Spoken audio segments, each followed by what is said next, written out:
आप सभी का स्वागत है दोस्तों चैनल रंगभूमि मैथ्स पर। दोस्तों आज न्यूमेरिकल का महासंग्राम का पार्ट 3 है दोस्तों। जी हाँ, आज ज्यादातर क्वेश्चन आपको वर्क पावर और एनर्जी से ही रिलेटेड मिलेंगे, जिससे दोस्तों मैं बता देता हूं आपको कि इससे आपको कम से कम 1 से 2 न्यूमेरिकल आने वाले आरआरबी ग्रुप डी की परीक्षाओं में जरूर मिलेगा दोस्तों। तो ये वीडियो आज के लिए आपके लिए बहुत ही महत्वपूर्ण है। तो आइए क्वेश्चन नंबर 1 से हम लोग शुरू करते हैं। तो देखिए दोस्तों, जैसा कि प्रश्न 1 में कहा गया है कि 2 किलोग्राम के एक द्रव्यमान वाली वस्तु ऊपर की ओर 20 मीटर प्रति सेकंड के प्रारंभिक वेग से फेंकी जाती है, तो 2 सेकंड के बाद उसकी गतिज ऊर्जा क्या होगी। अब मेरे बच्चों, एक सीधी सी बात है कि 2 सेकंड के बाद गतिज ऊर्जा, तो मान लीजिए यहाँ से आप एक लड़का यहाँ पर खड़ा है और एक गेंद को वो इस तरह से ऊपर की तरफ फेंक रहा है और ये किस वेग से फेंक रहा है दोस्तों। तो देखिए मेरे बच्चों, यहाँ पर आपको वेग दे दिया गया, यानी प्रारंभिक वेग दे दिया गया है 20 मीटर प्रति सेकंड। इस वेग से ऊपर की तरफ फेंक रहा है। उसके बाद कहा जा रहा है आपसे कि 2 सेकंड के बाद उस गेंद का गतिज ऊर्जा क्या होगा। तो मेरे बच्चों, एक सीधी सी बात है, गतिज ऊर्जा जब भी आपको निकालना है तो याद रखना मेरे भाई, वेग तो दिया है और m का भी मान दिया है, मगर यहाँ पर बच्चे कंफ्यूज हो जाते हैं, क्योंकि अधिकतम ऊंचाई जैसे ही वो पहुंचेगा तो उसकी गति क्या हो जाएगी, 0 हो जाएगी, है ना मेरे बच्चों। तो देखिए यहाँ पहले v बराबर u माइनस gt का फॉर्मूला हम लगाएंगे, जिससे ये 20 मीटर प्रति सेकंड से 2 सेकंड में उसका वेग क्या होगा ये हमें निकाल लेना है।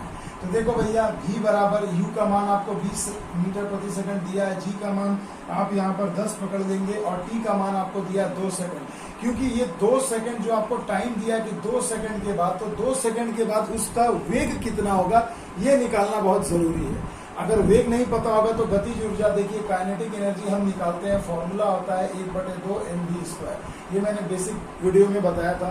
तो द्रव्यमान तो चेंज नहीं होता, वो 2 kg का 2 kg ही रहेगा, मगर वो अंतिम वेग 2 सेकंड के बाद उसका वेग कितना होगा वो पता रहेगा, तभी तो आप काइनेटिक एनर्जी निकाल पाओगे, गतिज ऊर्जा।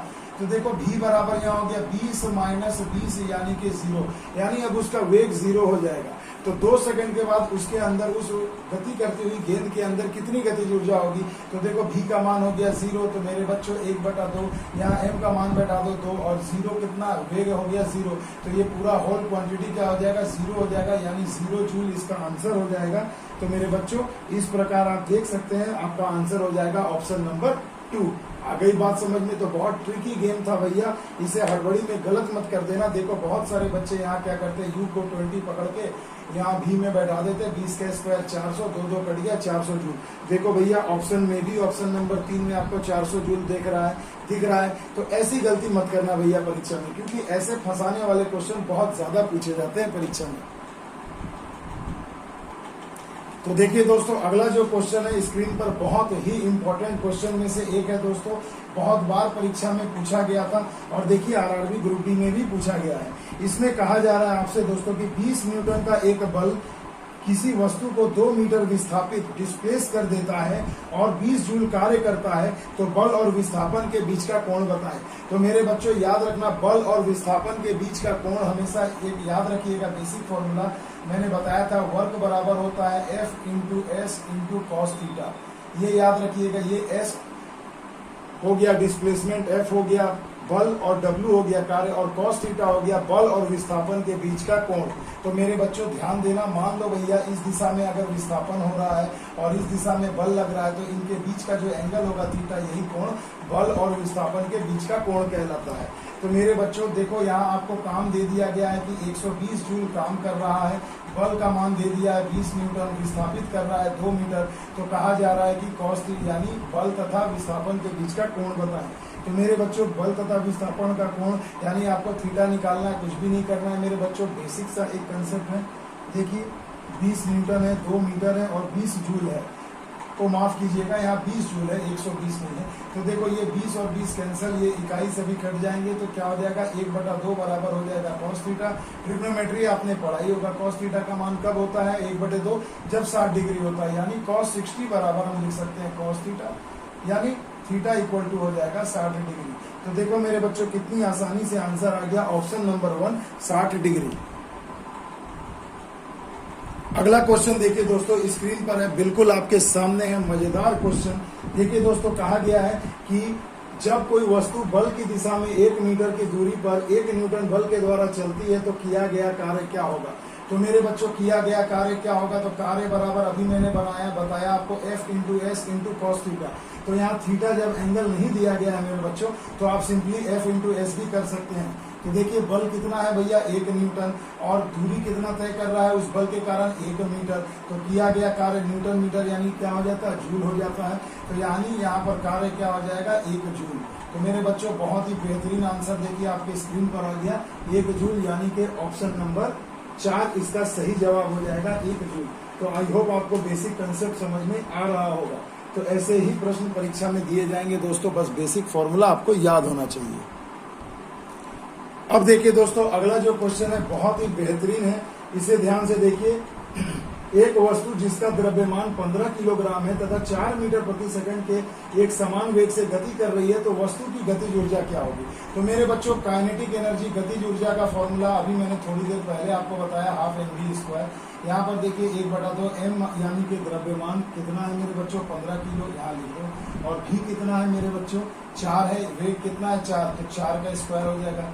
तो देखिए यहाँ पर 1/2 गुणे में 15, 4 का स्क्वायर 16, 2 × 16, 15 × 120 यानी 120। और गतिज ऊर्जा है, ऊर्जा की इकाई क्या होती है, SI इकाई जूल, तो 120 जूल लिख देंगे, यानी ऑप्शन नंबर 3 इसका सही जवाब हो जाएगा।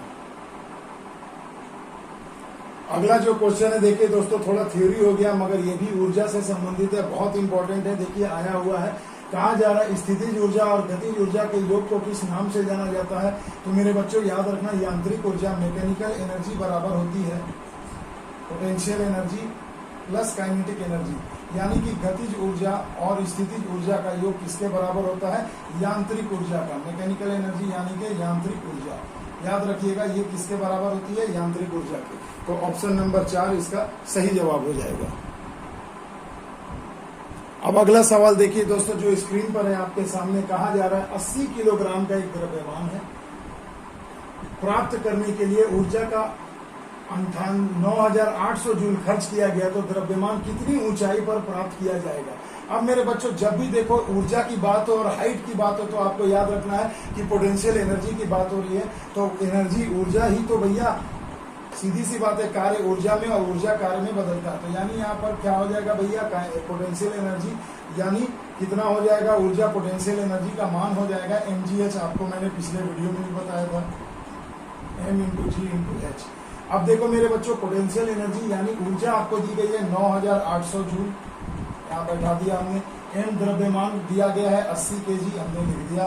g का मान देखिए दिया नहीं है, तो आप यहाँ पर क्या करोगे 9.8 मीटर पर स्क्वायर सेकंड बैठाओगे। और h कितनी ऊंचाई पर प्राप्त किया जाएगा, यही h तो आपसे पूछा जा रहा है। तो मेरे बच्चों सवाल बिल्कुल आपके सामने है। तो देखो अगर मैं यहाँ एक 0 ले लूँ, ये 0 0 कट गया, 98 से ये एक बार में कटा, यहाँ 100 हो गया, 8 से कट कितने बार में जाएगा, तो 12 8 96, 12 5 60 यानी 12.5। तो यानी ये देखो कितना हो जाएगा 12.5 मीटर। तो यहाँ h का मान कितना आ जाएगा मेरे बच्चों 12.5 मीटर, यानी कि 9800 जूल ऊर्जा अगर आप खर्च करोगे तो 80 केजी की किसी वस्तु को 12.5 मीटर की हाइट तक ले जा सकते हो। तो यही इसका आंसर हो गया ऑप्शन नंबर 1। तो देखिए दोस्तों आई होप आपको मजा आ रहा होगा, देखिए कितनी चुटकियों में सॉल्व किए जा रहे हैं प्रश्न और आपको समझने में भी मजा आ रहा होगा। अगला प्रश्न देखिए दोस्तों ऊर्जा से ही रिलेटेड है, बहुत ही इंपॉर्टेंट क्वेश्चन है। ऐसे प्रश्न पिछले बार बहुत बार पूछे गए थे, इस बार भी आने की बहुत ज्यादा संभावना है। देखिए एक घर में एक महीने के दौरान 150 यूनिट की ऊर्जा का उपयोग किया गया है, तो जूल में इस ऊर्जा की मात्रा क्या होगी। तो मेरे बच्चों बताओ एक यूनिट का मतलब आप क्या समझते हो। जब हम लोग जो बिजली का बिल पे करते हैं तो वो तो यूनिट पर ही ना पे करते हैं कि 150 यूनिट या 200 यूनिट। तो ये यूनिट क्या है भैया, तो याद रखना एक यूनिट का मतलब होता है 1 किलोवाट आवर।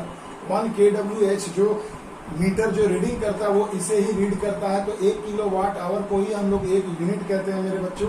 तो यहाँ पर आपको 150 यूनिट कहा गया, तो 150 यूनिट का मतलब क्या हो गया 150 किलोवाट आवर, है ना। अब देखो यही किलोवाट आवर का मतलब यानी आंसर जो है आपका जूल में आएगा। तो याद रखना मेरे बच्चों, देखो कैसे करोगे, तो 150 किलो के लिए हमने 1000 लिखा यानी 10⁻3। अब ये वाट हो गया, ठीक है दोस्तों। और आवर के लिए हम क्या करेंगे 60 से 1 घंटे में कितना सेकंड होता है? 3600 होता है मेरे भाई। तो 3600 लिख दो ये सेकंड, तो यही पूरी आपका हो जाएगा जूल। तो याद रखना मेरे बच्चों, किलो के लिए 1000 लिखना है तो 1000 वाट हो गया, और ये आवर के लिए हमें क्या करना है? 3600 सेकंड कर देना है, तो यही वाट पर वाट सेकंड हो जाता है जूल। तो याद रखना मेरे बच्चों, ये बहुत ही बेहतरीन चीज है। तो देखो अब इसे सिंपल है, सॉल्व करना है। तो देखो पहले क्या करो ना, 0 को अलग कर दो। तो देखो 3 और ये 2 5, 10 टू द पावर 5 होगा, ये जूल हो गया। इसे अगर आप गुणा करोगे तो देखो कितना आ जाएगा? 15 3 45, 15 6 90, 9 5 14, 54। यानी ऑप्शन में देखो 5 4 वाला ऑप्शन कौन सा है जिसमें 54 आपको दिख रहा है? तो बेशक आपको ऑप्शन नंबर 4 दिख रहा होगा। तो अगर आप इसे सॉल्व करोगे तो ये हो जाएगा 5.4 into 10 to the power 8 joule. तो देखिए यही ऑप्शन आपका सही जवाब हो जाएगा, यानी कि ऑप्शन नंबर 4। तो देखो भैया बहुत ही आराम से बता रहा हूँ, इसे अच्छे से देखना, अच्छे से समझना। ना समझ में आए तो वीडियो को पॉज करके रुक कर आराम से देखना। देखिए मेरे बच्चों, अगला सवाल स्क्रीन पर है आपके सामने। यदि एक वस्तु का वेग इसके शुरुआती वेग से 2 गुना हो जाता है तो उसकी गतिज ऊर्जा में कितना गुना वृद्धि होगा? अब मेरे बच्चों ये एक सवाल बहुत ही मायने रखता है, क्योंकि ऐसे सवाल पिछले बार आरआरबी में और उससे पहले भी बहुत बार पूछे जा चुके हैं। तो इस क्वेश्चन को मेरे बच्चों जरा ध्यान देना। देखिए मेरे भाई, सवाल में क्या कहा जा रहा है कि मान लो काइनेटिक एनर्जी, तो आपको पता ही है क्या होता है? 1/2 m इंटू v का स्क्वायर, गति का स्क्वायर। अब कहा जा रहा है कि किसी वस्तु के शुरुआती वेग को इसकी को 2 गुना कर दिया गया है, यानी 1/2 m। अब v को क्या लिखेंगे? 2 गुना कर दिया तो 2v लिख सकते हैं। तो देखो ये 1 है और ये काइनेटिक एनर्जी 2 है, यानी बाद का। तो अब देखो ये 1/2 m v स्क्वायर को मैं अलग कर देता हूँ, तो 2 का स्क्वायर 4, यानी गुणे में 4। तो ये देखो मेरे भैया, ये पहले का काइनेटिक एनर्जी हो गया 1/2 m v स्क्वायर, यानी k.E1। तो यानी इसका ये कितना गुना हो गया? 4 गुना हो गया। तो मेरे बच्चों ये यहाँ पर एक आंसर हो गया कि पहले का कितना गुना हो जाएगा, तो इसकी गतिज ऊर्जा में कितनी गुना वृद्धि हो गई। तो देखो जब वृद्धि पूछा जाएगा ना, तो ऑलवेज इसमें से एक घटा देना। मेरे बच्चों यही परीक्षा में बच्चों को फंसाता है, बिल्कुल मैथमेटिकल ये क्वेश्चन है, इसे अच्छे से समझना। देखो मेरे भाई, जब आपको कहे कि जब वेग को 2 गुना कर दिया तो पहले का अब कितना गुना हो जाएगा, तो आपका आंसर होता है 4 गुना। मगर जब आपसे वृद्धि पूछा जाएगा कि कितना वृद्धि हो रहा है, कितना गुना बढ़ जा रहा है, तो आप याद रखना जितना गुना आएगा उसमें से हमेशा 1 घटा देना। तो यहाँ हो जाएगा आंसर कि 3 गुना वृद्धि हो गया। कितना वृद्धि हो गया? 3 गुना वृद्धि हो जाएगी। तो ऊर्जा में कितना गुना वृद्धि होगी, तो आप कहोगे कि 3 गुना वृद्धि हो गई। मगर जब पूछा जाएगा पहले का ऊर्जा अब कितना हो जाएगा, तो आंसर हो जाएगा 4 गुना। आई होप आपको समझ में आया होगा। तो ऐसे प्रश्नों को इसी प्रकार से सॉल्व करना है मेरे बच्चों। अब देखिए दोस्तों, अगला जो क्वेश्चन है, अब देखिए कंसेप्ट वही रहेगा भैया, काइनेटिक एनर्जी और आपकी पोटेंशियल एनर्जी और वर्क और पावर। मगर भैया सिर्फ रूप बदल रहे हैं, मगर भाव वही है, जज्बात वही है मेरे बच्चों। बस क्वेश्चन को पढ़ के कंसेप्ट निकालने का प्रयास करिए। देखिए कहा गया, भूतल से 6 मीटर की ऊंचाई पर स्थित कोई वस्तु 10 केजी द्रव्यमान की वस्तु है, तो उसमें निहित ऊर्जा क्या होगी। तो मेरे बच्चों मान लो ये भूतल है और इससे 10 मीटर की ऊंचाई पर यहाँ पर कोई वस्तु है, 10 मीटर की ऊंचाई पर। तो ये मान लो डिस्टेंस आपको मिल गया, हाइट, यानी कि ये कितना है? 10 मीटर। तो यहाँ पर अगर कोई वस्तु इस प्रकार से है तो उसका अंदर जो ऊर्जा होगी वो क्या होगी। तो मेरे बच्चों बोलो ये स्थित है कोई वस्तु 10 मीटर की ऊंचाई पर, गति तो नहीं बोला है, यानी यहाँ पे ये स्थिर है। तो इसमें कौन सी ऊर्जा होगी? पोटेंशियल ऊर्जा होगी, पोटेंशियल एनर्जी होगी, स्थितिज ऊर्जा होगी, जिसका मान होता है mgh। तो m आपको 10 kg दे दिया है, g का मान नहीं दिया है तो 9.8 पकड़ेंगे, और h आपको 10 दे दिया तो ये 10 मतलब इस 10 को खा जाएगा, कितना हो गया? 98, है ना मेरे बच्चों। अब देखो मेरे भाई, यहाँ पर क्या कहा जा रहा है? h का मान, माफ कीजिएगा, h का मान यहाँ 6 दिया है, 6 मीटर दिया है, क्षमा कीजिएगा। तो ये 6 मीटर हो जाएगा, तो ये 10 मतलब इस 10 को खा जाएगा, तो 6 8 48 के 8, 6 9 54 और 4 58, यानी 588 जूल। यानी उस वस्तु में कितनी ऊर्जा निहित होगी? 588 जूल। आगे बात समझ में दोस्तों। अगला सवाल देखो दोस्तों, गतिज ऊर्जा से रिलेटेड है कि 11 केजी द्रव्यमान की एक वस्तु है। तो भैया द्रव्यमान आपको दे दिया है 11 केजी, और ये वस्तु जो है किस वेग से गति कर रही है? 5 मीटर प्रति सेकंड के एक समान वेग से गति कर रही है। तो पूछा जा रहा है इसमें निहित गतिज ऊर्जा। तो मेरे भैया गतिज ऊर्जा का फॉर्मूला क्या है? 1/2 mv²। तो 1/2 लिख दो, m का मान 11 kg, v का मान लिख दो 5, यानी 5 के स्क्वायर 25। अब इसे गुणा करो, सॉल्व करो, 137.55 जूल आपका आंसर आ जाएगा। तो देखिए कितना सुंदर सा ऑप्शन है, ऑप्शन नंबर 2 इसका सही जवाब हो जाएगा। देखिए 137 दो ऑप्शन में आपको दिए गए हैं, मगर कंफ्यूज मत होना, वो ms है, मीटर सेकंड है और ये जूल है भैया। तो ऊर्जा की इकाई तो जूल ही होती है, ऐसा ही। तो option number 2 is the right answer. अब देखिए दोस्तों, अगला जो क्वेश्चन स्क्रीन पर आपके सामने है, इस क्वेश्चन को अच्छे से समझना मेरे बच्चों।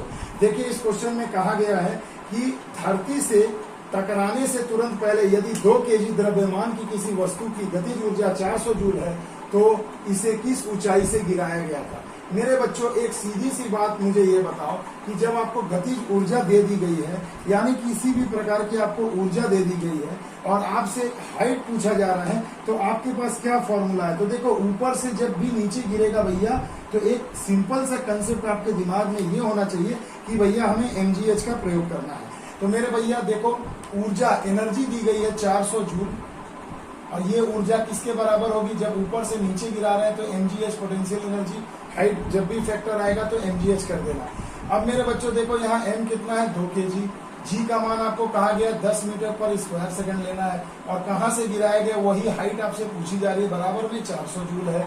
तो देखो भैया 10 गुना 20, 20 से 400 कट गए यानी 20 हो गए, यानी 20 metre is the right answer. यानी हाइट कितना आ जाएगा मेरे बच्चों? 20 मीटर हाइट से उस वस्तु को गिराया गया था जो धरती से टकराने से ठीक पहले उसके अंदर गतिज ऊर्जा कितनी थी? 400 जूल थी। क्लियर है? तो देखो चुटकियों में सॉल्व होते हैं भैया, यही है खासियत रणभूमि मैथ्स की।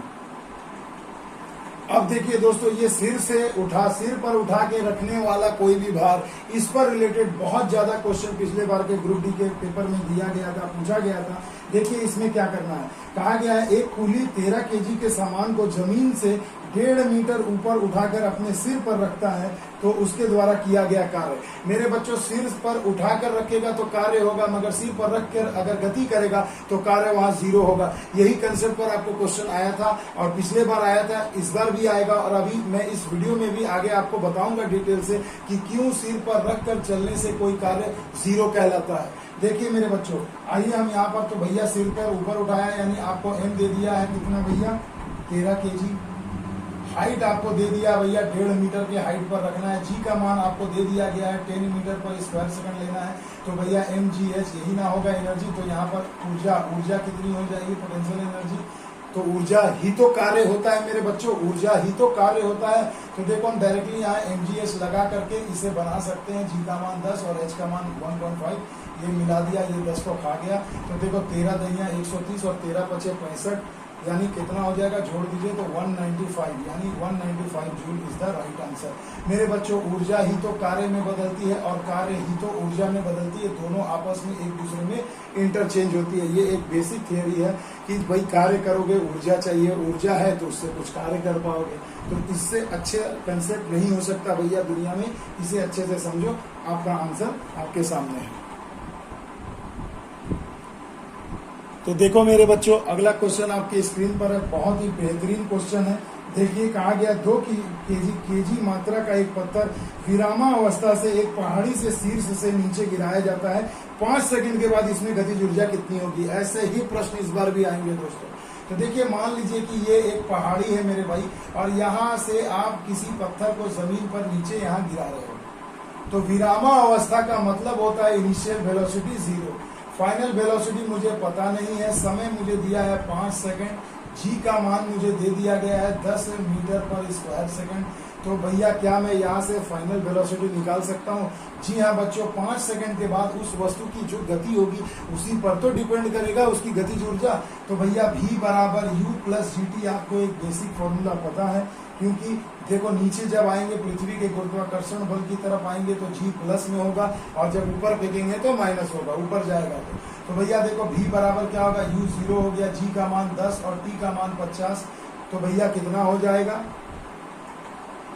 v बराबर u प्लस gt अगर हम लगाते हैं तो यहाँ से भैया हमारा मान आ जाएगा। देखो यहाँ पर एक चीज और है मेरे बच्चों, ध्यान देने वाली बात कि यहाँ जी का मान आपको 9.8 दिया गया है। तो जब दिया गया है तो 9.8 ही लेना होगा मेरे भाई। तो ये मैं 9.8 कर दूं तो कितना हो जाएगा, 9 5 8 40, 5 9 45 4 49, यानी कितना हो जाएगा भैया 49। तो मेरे भाई भी का मान आ गया 49 मीटर पर सेकंड। अब बस फटाक से काइनेटिक एनर्जी निकाल देना है। 1/2 एम भी स्क्वायर में बैठा दो, तो 1/2 एम का मान कितना दिया है मेरे बच्चों, आपको यहाँ पर मान दिया है 2 kg, तो 2 बैठा दो। और भी का मान 49 अभी हमने निकाला, तो यहाँ 49 का स्क्वायर कर देंगे, 2 2 कट गए, 49 का स्क्वायर कितना होता है 2401। तो यानी इतना जूल उस वस्तु में ऊर्जा होगी जब वो 5 सेकंड के बाद अगर उसका पूछा जाए। तो भैया देखो यह बहुत ही इंपॉर्टेंट एक न्यूमेरिकल है फिजिक्स का, जिससे बहुत परीक्षा में प्रश्न पूछे जाते हैं। और मेरे बच्चों बहुत जल्द मैं केमिस्ट्री का भी न्यूमेरिकल पुट करूंगा, थोड़ा इधर सॉल्व कर लेता हूं। अभी एग्जाम में आपका कुछ दिन टाइम है, 1 महीना लगभग, तब तक भैया सारे चैप्टर सारे टॉपिक पर वीडियो में आपको बता दूंगा। और ऑलरेडी 14 से 18 वीडियो में पोस्ट कर चुका हूं चैप्टर वाइज टॉपिक वाइज, तो उसे जरूर देखिएगा। लिंक मैं आज के भी वीडियो के डिस्क्रिप्शन में दे दूंगा, वहां से भी आप उसे आसानी से देख सकते हैं। अब देखिए दोस्तों, अगला क्वेश्चन बहुत ही इंपॉर्टेंट है, थोड़ा कैलकुलेटिव है भैया। ये कैसे प्रश्न है, कैलकुलेटिव प्रश्न है। कैलकुलेटिव प्रश्न बहुत ज्यादा कभी कभी सेट में आ जाता है, पूछ दिया जाता है, तो डरना नहीं है। देखो सॉल्व करो। कहा गया 10 ग्राम द्रव्यमान की एक गोली 1000 मीटर प्रति सेकंड के आरंभिक वेग से राइफल से निकलती है और पृथ्वी पर समान स्तर पर 500 मीटर प्रति सेकंड के वेग से टकराती है, मतलब रुक जाती है। तो कहा गया है कि किया गया कार्य क्या होगा। तो मेरे बच्चों, जब भी आपसे किया गया कार्य पूछे, किया गया कार्य बराबर होता है change in kinetic energy, change in energy या काइनेटिक एनर्जी। याद रखना, किया गया कार्य चेंज इन काइनेटिक एनर्जी, यानी पहले जो उसकी ऊर्जा थी और बाद में जो उसकी ऊर्जा है, उसका जो अंतर होगा वही तो W होगा, वही तो कार्य होगा। तो मेरे बच्चों अब देखिए कि वेग से टकराती है, वायु के प्रतिरोध का सामना करते हुए, तो उसके द्वारा किया गया कार्य क्या होगा। तो ऐसे प्रश्नों को सॉल्व करना बहुत ही आसान है मेरे बच्चों। आइए मैं आपको दिखाता हूँ।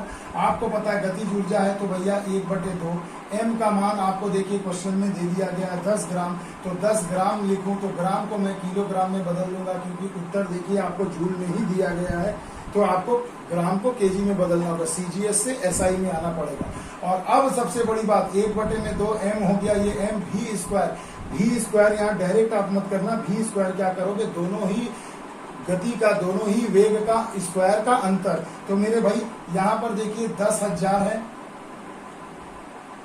माफ कीजिएगा 1000 है, तो इसका स्क्वायर माइनस में बाद का अंतिम वेग क्या है 500, तो 500 का स्क्वायर, यही तो हो गया भैया चेंज इन काइनेटिक एनर्जी, यानी किया गया कार्य। तो यही तो हो गया किया गया कार्य। अब देखो भैया कुछ भी नहीं करना है, सिंपल सा हमारे पास अब बेसिक कंसेप्ट है, फॉर्मूला है। ये कितना हो जाएगा, 0 0 कट गए तो हो गया 1/200। और अगर मैं a square minus B square करूं तो एक बार जोड़ के लिखूंगा, एक बार घटाकर लिखूंगा, है ना मेरे भाई। तो कितना हो जाएगा, ये हो जाएगा एक बार 1500 और एक बार गुणा में हो जाएगा कितना मेरे भाई, 1000 में से 500 गए तो 500 बचे।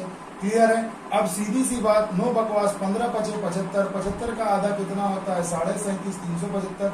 और अब आप अगर 0 0 काट दो तो 00 यहाँ पर आप लगा भी सकते हैं, है ना मेरे भाई।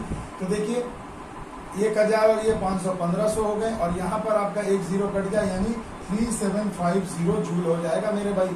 सीधी सी बात है ना, 15 × 5 = 75, 1 0 यहाँ आ जाएगा 3750 जूल। तो देखिए कितने सुंदर तरीके से हमने इसका आंसर भी निकाल दिया। तो देखिए यहाँ पर ऑप्शन नंबर 4 आपका सही जवाब हो जाएगा 3750 जूल। तो ये भैया मेरे तरफ से आपको ये गिफ्ट रहा कि ऐसे प्रश्न परीक्षा में बिल्कुल पूछे जा सकते हैं। लो भैया, तो इस टाइप के प्रश्न को जरूर सॉल्व करना इस बेहतरीन तरीके से। अब देखिए दोस्तों, जो जिससे आपको एक क्वेश्चन परीक्षा में जरूर मिलना ही मिलना है। जी हाँ दोस्तों, ऊर्जा खपत के ऊपर है, यूनिट पर आधारित होगा बिल्कुल। देखिए अगला क्वेश्चन आपके सामने है, कहा जा रहा 100 वाट के एक विद्युत बल्ब द्वारा 5 घंटे में उपयुक्त ऊर्जा का इकाई क्या होगा, यूनिट क्या है। तो भाई यूनिट आपसे पूछा जा रहा है। अभी मैंने बताया आपको कि एक यूनिट हमेशा बराबर होता है 1 किलोवाट आवर के। अब मेरे बच्चों यहाँ कहा जा रहा है कि 100 वाट का एक बल्ब है, वो 5 घंटा अगर चलता है 5 आवर, तो ये कितना यूनिट ऊर्जा खपत करेगा। तो चलिए गुणा कर दीजिए, तो ये हो गया 500 वाट आवर। तो अब आप यूनिट में बदलने के लिए देखिए वाट आवर आपके पास है, मगर देखिए किलो आपको चाहिए। तो अगर मैं इस बंदे को 500 को अगर मैं 1000 से भाग कर दूं तो ये क्या हो जाएगा, KWH हो जाएगा। अब देखिए 500 से ये 2 बार में कट गया, 1/2 यानी 0.5 आधा, और यही किलो वाट आवर को ही तो हम लोग यूनिट कहते हैं, यानी आंसर हो जाएगा 0.5 यूनिट। तो देखिए कितने बेहतरीन तरीका से हमने सॉल्व कर दिया। तो ये ऑप्शन नंबर 3 इसका सही जवाब हो जाएगा। अब देखिए दोस्तों, ये एक बहुत ही ट्रिकी क्वेश्चन था, बहुत ही बेहतरीन क्वेश्चन है कपल ऑफ फोर्स पर। देखिए ये क्या है, एक पिंड पर 5 न्यूटन का बल पश्चिम दिशा की ओर लगाया जा रहा है। तो मान लो मेरे बच्चों ये एक पिंड है, एक ऑब्जेक्ट है, इस पर 5 न्यूटन का बल पश्चिम दिशा की ओर लगाया जा रहा है। देखिए डायरेक्शन में मैं अगर बांट दूं तो ये ईस्ट हो गया, ये वेस्ट है, ये नॉर्थ हो गया मेरे बच्चों, और ये वाला साउथ हो गया। तो ये क्या हो जाएगा, ये नॉर्थ होगा भाई। तो ईस्ट वेस्ट नॉर्थ साउथ, तो ये वेस्ट डायरेक्शन में 5 न्यूटन का बल लगाया जा रहा है। अब कहा जा रहा है कि बल युग्म पैदा करने के लिए 2 सेंटीमीटर अभिलंब दूरी पर पिंड पर दूसरा 5 न्यूटन का बल किस दिशा में लगाया जाएगा। तो 2 सेंटीमीटर से मुझे मतलब नहीं है, बल युग्म मेरे बच्चों, बल युग्म जिसे हम कपल ऑफ फोर्स कहते हैं, तो वो हमेशा याद रखिएगा, जिस दिशा में एक बल लगता है ठीक उसके विपरीत दिशा में एक बल लगाया जाता है। तो 5 न्यूटन जब पश्चिम दिशा में है तो 5 न्यूटन हमें पूर्व की दिशा में भी लगाना ही पड़ेगा। तो यानी इससे आपका आंसर निकल गया ऑप्शन नंबर 2, 5 न्यूटन का पूर्व दिशा में लगाया जाना। तो यही बल आपका आंसर हो जाएगा, 5 न्यूटन पूर्व की दिशा। बल युग्म यानी कपल, देखो जोड़ा पैदा करना है, जोड़ा तैयार करना है। तो 5 न्यूटन जब पश्चिम है तो 5 न्यूटन पूर्व में लगेगा, 5 न्यूटन अगर उत्तर है तो 5 न्यूटन दक्षिण में लगेगा, तभी तो बल युग्म आप पैदा कर पाएंगे। तो युग्म का मतलब जोड़ा, बल का मतलब फोर्स, तो कपल ऑफ फोर्स इसे हम अंग्रेजी में कहते हैं। अब देखिए दोस्तों, अगला क्वेश्चन बहुत ही ट्रिकी था, बहुत ही मजेदार। देखिए एक पिंड का भार m तथा दूसरा पिंड का भार 2m। तो मेरे बच्चों मान लो एक पिंड है, उसका भार है m और दूसरे पिंड का भार है 2m। अब कहा जा रहा है कि ये क्रमशः 3h तथा h मीटर की ऊंचाई पर रखे हैं। तो ये कितने हाइट पर है भैया, ये है 3h हाइट पर, ठीक है, और ये कितने हाइट पर है, ये 2h हाइट पर है। तो कहा जा रहा है कि इनकी स्थितिज ऊर्जा का अनुपात बताएं। अब स्थितिज ऊर्जा यानी पोटेंशियल एनर्जी का मतलब हम क्या जानते हैं मेरे बच्चों, m गुणा g गुणा h। तो m और h हमने गुणा कर दिया, अगर मैं यहाँ g से गुणा कर दूं यानी 9.8 मीटर पर स्क्वायर सेकंड से, और इसमें भी कर दूं, तो यही तो हो गया इनके गतिज ऊर्जा का अनुपात, स्थितिज ऊर्जा का अनुपात, यानी पोटेंशियल एनर्जी का रेशियो मिल गया। बस भैया कुछ भी नहीं करना है, m cancel, h cancel, g तो कैंसल हो गया। तो ये कितना हो गया, ये 3 अनुपात कितना हो गया भैया, 2 दूनी 4। तो भैया इसका अनुपात कितना हो जाएगा, सीधी सी बात है। तो इनकी स्थितिज ऊर्जा का अनुपात कितना हो जाएगा, तो देखिए यहाँ पर अनुपात आपको मिल जाएगा मेरे भाई 2m है, और यहाँ देखिए h कितना था मेरे भाई, केवल h था, माफ कीजिएगा, इसलिए तो मैं कंफ्यूज हो रहा हूँ कि ऑप्शन में नहीं दिख रहा। तो देखो h, ये 3h हाइट है, ये h हाइट है, तो ये h ही रहेगा। तो यहाँ पर देखो 2 मिल गया, तो यानी इनके पोटेंशियल एनर्जी का रेशियो कितना हो जाएगा, 3:2 हो जाएगा, यानी option number 1 is the right answer. तो देखिए कितना बेसिक सा कंसेप्चुअल क्वेश्चन था दोस्तों ये। तो देखिए दोस्तों, ये एक बेहतरीन क्वेश्चन है, बहुत ही इंपॉर्टेंट क्वेश्चन है आज के इस वीडियो का। ऐसे प्रश्न आ जाएंगे अगर आप एग्जाम में बना लो मेरे बच्चों, तो बिल्कुल भीड़ से अलग हो जाओगे। तो देखो क्वेश्चन क्या कह रहा है। क्वेश्चन में कहा जा रहा है विरामावस्था में 10 केजी के पिंड पर 10 न्यूटन का बल 4 सेकंड तक के लिए लगाया जाए तो बल द्वारा किया गया कार्य क्या होगा। देखिए आपसे पूछा जा रहा है कार्य यानी कि बल गुना विस्थापन। तो भैया एक सीधी सी बात है, यहाँ देखो मेरे बच्चों m का मान दे दिया आपको 10 केजी, बल का मान आपको दे दिया गया, बल दिया गया है 10 न्यूटन, और ये कितने समय तक के लिए बल लगाया जा रहा है, 4 सेकंड के लिए। तो मेरे बच्चों कहा जा रहा है कि इसके द्वारा बल द्वारा किया गया कार्य क्या होगा। तो सीधी सी बात, विरामावस्था है जब, तो आपको पता है कि विरामावस्था में क्या होता है मेरे बच्चों, तो विरामावस्था में इनिशियल वेलोसिटी 0 होती है। तो मेरे बच्चों पहले ये देखो F बराबर क्या होगा, तो F बराबर आपको पता है कि क्या होता है, F बराबर m गुना a होता है, है ना। तो बल आपको दिया गया है 10 न्यूटन, m आपको दिया है 10 केजी, तो a का मान कितना हो जाएगा 10 एकम 10 यानी 1 मीटर पर स्क्वायर सेकंड, यानी त्वरण आपने निकाल लिया 1 मीटर पर स्क्वायर सेकंड। अब मेरे बच्चों विस्थापन निकालना जरूरी है, क्योंकि आपको ध्यान रखना है आपसे कार्य पूछा गया है, तो कार्य बराबर होता है क्या मेरे बच्चों, बल गुणा विस्थापन। तो बल तो आपको पता है 10 न्यूटन, मगर ये विस्थापन नहीं पता, तो अब आपको विस्थापन निकालना है। तो S बराबर क्या होता है मेरे बच्चों, UT plus half ET square, यही तो फॉर्मूला होता है ना विस्थापन निकालने का। तो देखो विरामावस्था है, यानी U क्या होगा 0 हो गया, 1/2, A का मान 1 और T का मान कितना है 4 है, तो भैया 4 का स्क्वायर कर दो। तो देखो 16 में 2 से भाग देंगे तो कितना आ गया 8, यानी 8 मीटर विस्थापन आ गया। तो अब आपको जब विस्थापन पता चल गया कि 8 मीटर है, तो भैया क्या आप कार्य नहीं निकाल पाओगे, W बराबर FS है ना, W बराबर FS। तो भैया W का बराबर FS, F का मान आपको 10 न्यूटन और S का मान है 8 मीटर, तो न्यूटन मीटर जूल होता है, तो 8 × 80 जूल। तो भैया मेरे देखो ये क्वेश्चन को देखो, W का मान कितना आ गया भैया 880 जूल। तो देखिए ये हो गया कुल कार्य, किया गया कार्य। आई होप आपको समझ में आया होगा। तो मैंने क्या किया, जो डेटा मुझे दिए गए मैंने लिख लिया, जो मुझसे पूछा गया वो मैंने पहले लिख लिया। तो फिर जब मैं यहाँ देख रहा हूँ कि भैया मुझे F तो पता है S नहीं पता, तो S निकालने के लिए मेरे दिमाग में ये फॉर्मूला चला। तो ये फॉर्मूला चलाते समय मैंने देखा कि मुझे A पहले निकालना होगा, तो बल दिया है, द्रव्यमान दिया है, तो A निकल गया, यानी त्वरण एक्सेलरेशन निकल गया। इसे यहाँ पर पुट कर दिया भैया, तो हमें डिस्टेंस S का मान निकल गया। तो जब S हमें मिल गया तो हमने W बराबर FS में पुट कर दिया, तो हमें कार्य मिल गया। तो ऐसे ही क्वेश्चन आपको भीड़ से अलग करेंगे। आगे बात समझ में बच्चों, तो ऐसे क्वेश्चन के लिए बिल्कुल सतर्क रहिएगा। अब देखिए दोस्तों अगला क्वेश्चन बहुत ही बेहतरीन है, स्क्रीन पर आप देख पा रहे हैं। देखिए सबसे बढ़िया क्वेश्चन दोस्तों यही है, ये बेहतरीन क्वेश्चन में से एक है, इसे समझिए।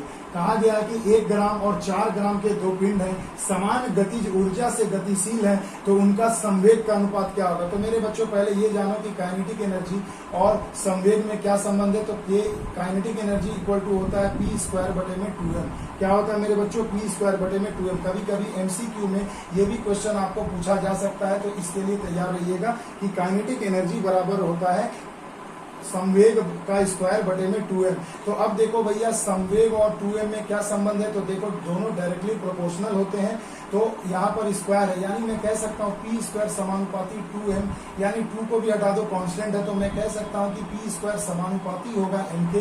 तो भैया जब आपको मास देखिए द्रव्यमान 1 ग्राम और 4 ग्राम का अनुपात दिया है, तो उनके काइनेटिक तो उनके संवेग का अनुपात आपसे पूछा जा रहा है। यहाँ P क्या होगा, संवेग होगा, मोमेंटम होगा मेरे बच्चों, ये याद रखिएगा। तो मेरे बच्चों तो जब आपको द्रव्यमान दे दिया गया है, एक का दिया है 1 ग्राम और दूसरे का दिया है 4 ग्राम, तो उनके संवेग का अनुपात पूछा जा रहा है। तो अगर मैं केवल संवेग निकालूं तो क्या हो जाएगा, P समानुपाती √m होगा, यानी आपको ये द्रव्यमान का रूट कर देना है तो आपको संवेग मिल जाएगा। तो ये हो गया 1:2। तो देखिए आंसर हो जाएगा 1:2, यानी कि option number 2 is the right answer. तो देखिए दोस्तों इस तरीके से आप इसे सॉल्व कर सकते हैं। ऐसा कंसेप्चुअल क्वेश्चन जरूर आएगा आपको परीक्षा में, तो इसे आप थोड़ा ध्यान देकर रखिएगा। ये फॉर्मूला याद रखिएगा, MCQ में भी मिल सकता है। काइनेटिक एनर्जी बराबर P²/2m। तो यानी ये याद रखना होगा कि जो संवेग है वो डायरेक्टली समानुपाती होता है किसके, द्रव्यमान के वर्गमूल के। तो बस द्रव्यमान दिया है तो वर्गमूल निकाल दो, तो ये आपको संवेग का अनुपात मिल जाएगा। किसका अनुपात मिल जाएगा मेरे बच्चों, संवेग का, यानी मोमेंटम का अनुपात मिल जाएगा। और अगर संवेग का दिया जाएगा तो आपको द्रव्यमान का भी आप निकाल सकते हैं। आ गई बात समझ में। देखिए दोस्तों जिस क्वेश्चन की मैंने आपसे थोड़ी देर पहले बात की थी कि जब कोई वस्तु अपने सिर पर लेकर या अपने हाथ में लेकर चलेगा तो उस समय कार्य क्या होगा, उसी पर आधारित ये एक क्वेश्चन है। बहुत ही ट्रिकी क्वेश्चन है, तो इस क्वेश्चन को अच्छे से समझना, ये बहुत ही इंपॉर्टेंट है आपके एग्जाम के पॉइंट ऑफ व्यू से। देखिए दोस्तों कहा गया एक मनुष्य 5 किलो द्रव्यमान के एक पिंड को अपने हाथ में लेकर क्षैतिज समतल पर चलता है, तो 20 मीटर चलता है, तो मनुष्य द्वारा किया गया कार्य। बिल्कुल डायग्राम से समझाऊंगा, अब तक YouTube पर शायद ही किसी ने ऐसे समझाया होगा। तो देखो मेरे बच्चों, मान लो ये कि ये एक बंदा है, ये अपने हाथ में कोई वस्तु है, बैग है, मान लीजिए इस प्रकार का कोई एक बैग है, वो अपने हाथ में लेकर के चल रहा है। चलिए ठीक है, वो अपने हाथ में इस तरीके से कोई बैग लेकर के चल रहा है, यानी इस वस्तु का भार W बराबर mg कहाँ काम करेगा, नीचे की तरफ करेगा। यही तो बल होता है ना मेरे बच्चों। तो देखिए अब इसी का रिजल्टेंट फोर्स एक ऊपर काम करेगा, और अब देखो ये क्षैतिज दिशा में 20 मीटर तक चला, कितना 20 मीटर, यानी ये डिस्प्लेसमेंट s हो गया, और ये बल मान लो ठीक इसका विपरीत एक रिजल्टेंट फोर्स भी काम करेगा। तो अब इन दोनों के बीच में कितना एंगल बन रहा है, समकोण बनता है, 90 डिग्री बन रहा है। तो अब मेरे बच्चों आपसे पूछा जा रहा है कि बताओ मनुष्य द्वारा किया गया कार्य क्या होता है। तो मेरे बच्चों अभी मैंने आपको बताया कि W बराबर होता है F into S into cos theta. तो मेरे बच्चों यहाँ पर आपको देखिए F का मान भले ही पता हो या ना पता हो, S आपको दे दिया गया है 20 मीटर, और W यानी mg, ये जो बल काम कर रहा है यही तो उसका विपरीत बल, पृथ्वी के गुरुत्वाकर्षण के विपरीत भी तो हमने होल्ड कर रखा है, बल लगा रखा है। मगर भैया देखो यहाँ पर अगर मान लो मैं यहाँ 5 बिठा भी देता हूँ मेरे भाई, तो cos थीटा यानी cos थीटा cos 90 डिग्री का मान यानी cos 90 यहाँ आ जाएगा, लंबवत होगा। तो याद रखना बल और विस्थापन जब आपस में लंबवत होते हैं तो यानी cos 90 होता है। cos 90 का मान आपको पता है कि 0 होता है, यानी कि पूरा का पूरा जो काम होगा वो क्या हो जाएगा, 0 हो जाएगा। यानी यहाँ पर किया गया कार्य क्या होगा, 0 होगा। तो जब भी हाथ में लेकर चलने की बात करें, बढ़ाने की जरूरत नहीं है, सीधा ऑप्शन खोजो और देखो शून्य कहाँ दिया है, तो यहाँ ऑप्शन नंबर 4 में दिया है, तो ऑप्शन नंबर 4 यहाँ पर सही जवाब हो जाएगा। तो ये था कंसेप्ट दोस्तों। तो ये मैंने बेसिक पार्ट में बहुत डिटेल में बताया था, इस क्वेश्चन में भी आपको समझा दिया। अगर ये उठा करके अपने सिर पे रखे तो काम होगा, मगर जब अपने हाथ में होल्ड करके अगर हॉरिजेंटली क्षैतिज दिशा में चलता है तो याद रखना वहां पर उस केस में कार्य कभी भी निकालो वो 0 ही होगा। आ गई बात समझ में? तो भैया ऐसे क्वेश्चन के लिए तैयार रहिएगा, ऐसे क्वेश्चन जरूर आएंगे परीक्षा में। तो ये वर्क पावर एनर्जी से रिलेटेड कुछ इंपॉर्टेंट क्वेश्चन थे दोस्तों। अगर आपको अच्छा लगा हो तो एक लाइक शेयर एंड सब्सक्राइब जरूर करिएगा दोस्तों। जो नए हैं मेरे चैनल पे वो प्लीज सब्सक्राइब कर लेना, और मेरे बच्चों मेरे इस वीडियो को ज्यादा से ज्यादा लोगों तक शेयर करिए ताकि ये फायदा और भी लोगों को मिल सके। तो मिलते हैं दोस्तों अगले वीडियो में नए ट्रिक, नए लॉजिक, नए कंसेप्ट के साथ। तब तक के लिए दोस्तों जय हिंद, जय भारत।